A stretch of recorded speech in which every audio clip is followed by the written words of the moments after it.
Bismillahirrahmanirrahim. In the name of Allah, the most beneficent and the most merciful. Lovely guys, I hope that you will be fine. आज का जो हमारा lecture है ये letter writing के बारे में है।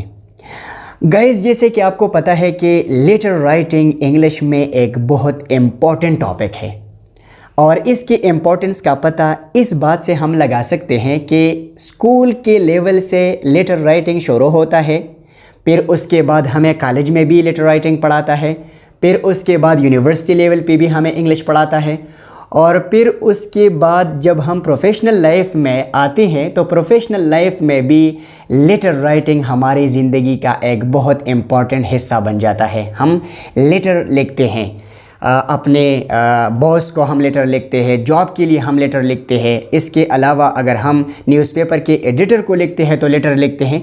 तो इसका सिंपल वर्ड्स में हम ये कह सकते हैं कि लेटर राइटिंग बहुत ज़्यादा इम्पॉर्टेंट है और चाहे कुछ भी हो जाए तो लेटर राइटिंग हमने अंडरस्टैंड करना ही है। तो गाइज़, आज का जो हमारा लेक्चर है इसमें हम सिर्फ लेटर राइटिंग नहीं अंडरस्टैंड करेंगे। आज के लेक्चर में हम सबसे पहले लेटर को अंडरस्टैंड करेंगे कि लेटर से क्या मुराद है, फिर उसके बाद फॉर्मल और इनफॉर्मल लेटर में क्या डिफरेंस है, फॉर्मल लेटर से क्या मुराद है और इनफॉर्मल लेटर से क्या मुराद है, ये भी हम अंडरस्टैंड करेंगे। फिर उसके बाद हम लेटर का फॉर्मेट अंडरस्टैंड करेंगे कि अगर हम लेटर लिखते हैं तो लेटर के लिए कौन सा फॉर्मेट है वो भी हम अंडरस्टैंड करेंगे। और इसके अलावा हम लेटर के बेसिक पार्ट्स, बेसिक एलिमेंट्स को भी अंडरस्टैंड करेंगे। और लास्ट में हम लेटर राइटिंग के मुतालिक जितनी भी MCQs बनते हैं तो वो सारे MCQs भी हम अंडरस्टैंड करेंगे, ताकि लेटर राइटिंग के टॉपिक के बारे में जितनी भी इंफॉर्मेशन है वो सारे हम आज के लेक्चर में अंडरस्टैंड कर सकें और कल हमें किसी किस्म की एम्बिग्विटी का सामना ना करना पड़े। ओके गाइज़, तो शुरू करते हैं आज का लेक्चर। ओके गाइज़, तो सबसे पहले अंडरस्टैंड करते हैं कि लेटर से क्या मुराद है। Letter is a piece of written communication through which one person sends or conveys his message to another. Letter हमारे पास रिटन कम्युनिकेशन होता है जिसमें एक बंदा दूसरे बंदे को अपना मैसेज कन्वे करता है, अपना मैसेज भेजता है। तो इस रिटन फॉर्म ऑफ कम्युनिकेशन को हम लेटर कहते हैं। लेटर में हमारे पास दो कम्युनिकेटर्स होते हैं, एक होता है सेंडर जो ख़त भेजता है और दूसरा हमारे पास होता है रिसीवर या रेसिपिएंट जो ख़त वसूल करता है। यानी ये बंदा जब ख़त बेचता है इस बंदे को तो ये बंदा हमारे पास हो गया सेंडर और ये बंदा जो ख़त वसूल करता है तो इस बंदे को हम कहते हैं रिसीवर। यानी ये लेटर सेंड करने वाला है तो ये हो गया सेंडर और ये लेटर रिसीव करने वाला है तो ये हमारे पास हो गया रिसीवर या रेसिपिएंट। ओके गाइज़, तो हमने अंडरस्टैंड किया कि लेटर क्या है और लेटर के जो दो मेन एक्टर्स है, एक है सेंडर और दूसरा है रिसीवर या रिसिपिएंट। ये दोनों हमने अंडरस्टैंड किए। अब हम आते हैं कि फॉर्मल लेटर क्या है और इनफॉर्मल लेटर क्या है और इसके अलावा फॉर्मल और इनफॉर्मल लेटर में क्या डिफरेंस है ये अब हम अंडरस्टैंड करते हैं। फॉर्मल लेटर और इनफॉर्मल लेटर ये दोनों लेटर के दो टाइप्स हैं या दो काइंड्स हैं। अब फॉर्मल लेटर क्या है? फॉर्मल लेटर वो लेटर होता है जो हम ऑफिशियल वर्क्स के लिए लिखते हैं या ऑफिशियल वर्क्स के लिए इस्तेमाल करते हैं। यानी जब हम अपनी स्कूल के प्रिंसिपल, डायरेक्टर या लेक्चरर को ख़त लिखते हैं, इसी तरह कॉलेज के प्रिंसिपल, लेक्चरर को ख़त लिखते हैं या इसी तरह यूनिवर्सिटी के किसी ऑफिशियल को लिखते हैं, कंपनी के किसी ऑफिशियल को लिखते हैं, न्यूज़पेपर के एडिटर को या मैगज़ीन के एडिटर को, इन लोगों को या इसके अलावा जितनी भी ऑफिशियल लोग हैं और इन लोगों को हम ख़त लिखते हैं, लेटर लिखते हैं, तो उन लेटर्स को हम कहते हैं फॉर्मल लेटर्स या ऑफिशियल लेटर्स। ये हमारे पास होते हैं फॉर्मल लेटर्स। अब जो हमारे पास होता है इनफॉर्मल लेटर, तो इनफॉर्मल लेटर वो लेटर होता है जो हम अनऑफिशियल वर्क्स के लिए इस्तेमाल करते हैं या अनऑफिशियल वर्क्स के लिए लिखते हैं। यानी वो लेटर्स जो हम अपनी फैमिली मेम्बर्स को लिखते हैं, अपने रिलेटिव्स को लिखते हैं, अपने दोस्तों को लिखते हैं, तो ये लेटर्स जो हैं ये हमारे पास होते हैं इनफॉर्मल लेटर्स या अनऑफिशियल लेटर्स। ठीक है, अब हम आते हैं कि फॉर्मल लेटर और इनफॉर्मल लेटर में डिफरेंस क्या है। ठीक है, ये फॉर्मल और इनफॉर्मल लेटर्स जो है इन दोनों में इतना कोई डिफरेंस नहीं है। इन दोनों के फॉर्मेट में, इन दोनों के स्ट्रक्चर में डिफरेंस नहीं होता। इनमें जो डिफरेंस होता है वो लैंग्वेज का डिफरेंस होता है। जो फॉर्मल लेटर होता है उसमें टोटली फॉर्मल लैंग्वेज इस्तेमाल होता है, स्टैंडर्ड लैंग्वेज इस्तेमाल होता है।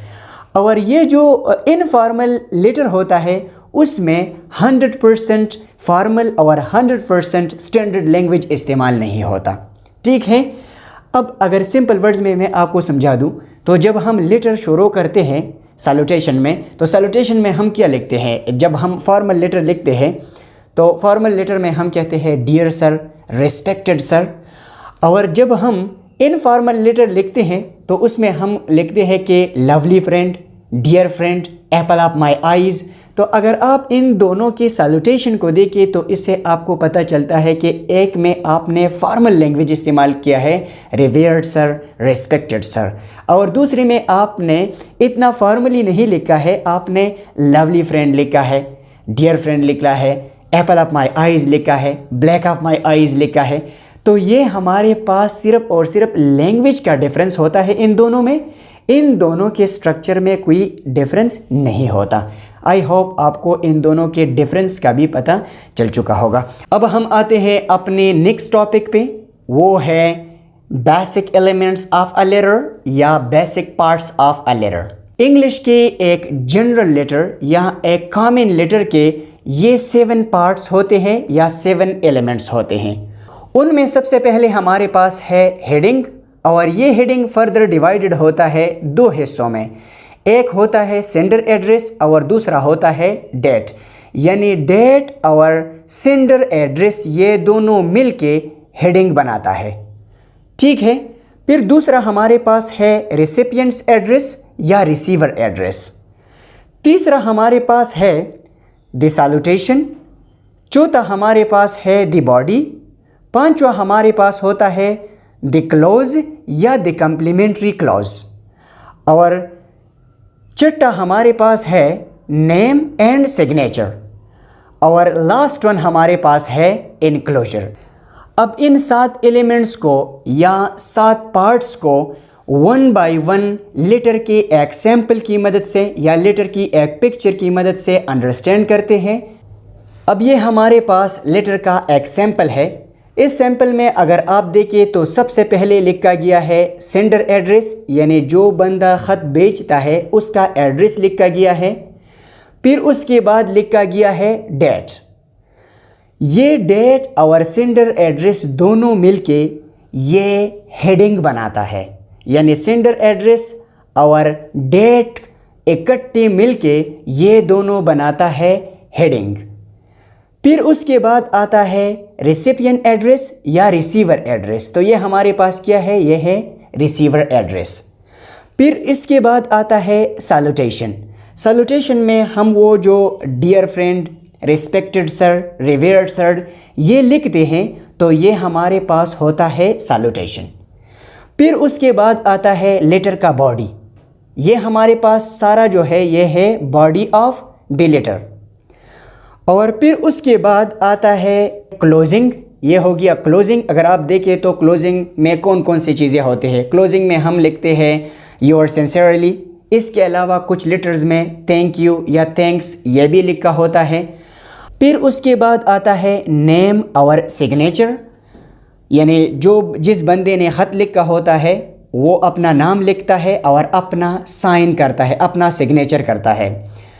और लास्ट में कुछ लेटर्स इस तरह होते हैं जिसमें इनक्लोजर दिया गया होता है। इनक्लोजर से क्या मुराद है? इनक्लोजर यहाँ पर लास्ट में आपने लिखा होता है कि ये डॉक्यूमेंट्स इस लेटर के साथ अटैच्ड है। यानी मैंने इस लेटर के साथ अपना CV अटैच किया है, मैंने इस लेटर के साथ अपना डॉक्यूमेंट्स अटैच किए हैं। तो ये जो आपने डॉक्यूमेंट्स के बारे में जो लिखा होता है, आपने CV के बारे में लिखा होता है कि ये मैंने इस लेटर के साथ अटैच किया है, तो उसको कहता है एनक्लोजर। यहाँ पर इस लेटर में एनक्लोजर नहीं दिया गया है। ये जो सैंपल हमारे पास मौजूद है इसमें एनक्लोजर नहीं दिया गया है। अब आपके माइंड में ये क्वेश्चन भी होगा कि सर आपने तो 7 एलिमेंट्स लिखे हैं, हमें यहाँ पर तो 7 एलिमेंट्स पूरे हो गए और जब हम इनक्लोजर की बात करेंगे तो वो तो 8 एलिमेंट होगा। बिल्कुल आप ये भी कह सकते हैं कि वो 8 एलिमेंट है, 8वां एलिमेंट है। लेकिन यहाँ पर जो फॉर्मेट दिया गया है या जो सैंपल दिया गया है, यहाँ पर इस बंदे ने सेंडर एड्रेस और डेट ये दोनों अलग अलग लिखे हैं। और जब हम हेडिंग की बात करते हैं तो हेडिंग में हम इन दोनों को इकट्ठे लेते हैं और हम इन दोनों को मिलके हेडिंग कहते हैं। तो इस वजह से हमारे पास फिर 7 एलिमेंट्स आते हैं। हाँ, अगर आप कंफ्यूज हो जाते हैं और आप कहते हैं कि सर ये तो फिर 8 और 7 एलिमेंट में हम कंफ्यूज हो जाएंगे, तो आप सिंपली ये भी कह सकते हैं कि लेटर के एलिमेंट्स या बेसिक पार्ट जो है वो 8 है। एक है सेंडर एड्रेस, दूसरा है डेट, तीसरा है रिसिपिएंट एड्रेस या रिसीवर एड्रेस, चौथा हमारे पास है सैल्यूटेशन, पांचवा है बॉडी और छठा है क्लोजिंग या कम्प्लीमेंट्री क्लॉज, और फिर उसके बाद है सिग्नेचर और नेम, और आठवां यानी लास्ट वन हमारे पास फिर आता है इनक्लोजर। और इनक्लोजर इस लेटर में नहीं दिया गया है। ओके गाइज, तो ये है हमारे पास इंग्लिश में लेटर राइटिंग। अब हम इस पूरे लेक्चर को समराइज़ करते हैं और सिंपल वर्ड्स में अंडरस्टैंड करते हैं कि आज के लेक्चर में हमने क्या क्या पढ़ा। सबसे पहले हमने पढ़ा कि लेटर किया है, फिर उसके बाद हमने अंडरस्टैंड किया कि फॉर्मल लेटर किया है और इनफॉर्मल लेटर किया है, फिर उसके बाद हमने लेटर के बेसिक एलिमेंट्स या बेसिक पार्ट्स को अंडरस्टैंड किए, और लास्ट में हमने एक सैम्पल की मदद से उन पार्ट्स को अंडरस्टैंड किए कि ये पार्ट्स हैं। और जब हम एक फॉर्मल लेटर लिखेंगे तो हम एक फॉर्मल लेटर को इस फॉर्मेट में इस अंदाज में लिखेंगे। अब लास्ट में आपने ये पॉइंट ज़रूर अपने माइंड में रखना है कि अगर आप एक फॉर्मल लेटर लिखते हैं तो आप sender address, date, receiver address और इसके अलावा ये जो क्लोजिंग है और सिग्नेचर है, ये सारे आप लेटर के लेफ़्ट साइड में लिखेंगे। ये सबसे कॉमन फॉर्मेट है, सबसे जनरल फॉर्मेट है इंग्लिश लेटर राइटिंग का। ओके गाइज, आई होप आपको आज का लेक्चर समझ आया होगा। इंशाअल्लाह नेक्स्ट लेक्चर में हम MCQs को अंडरस्टैंड करेंगे। तो आज के लिए इतना ही। Take care, be happy, keep watching our videos. अल्लाह हाफिज़।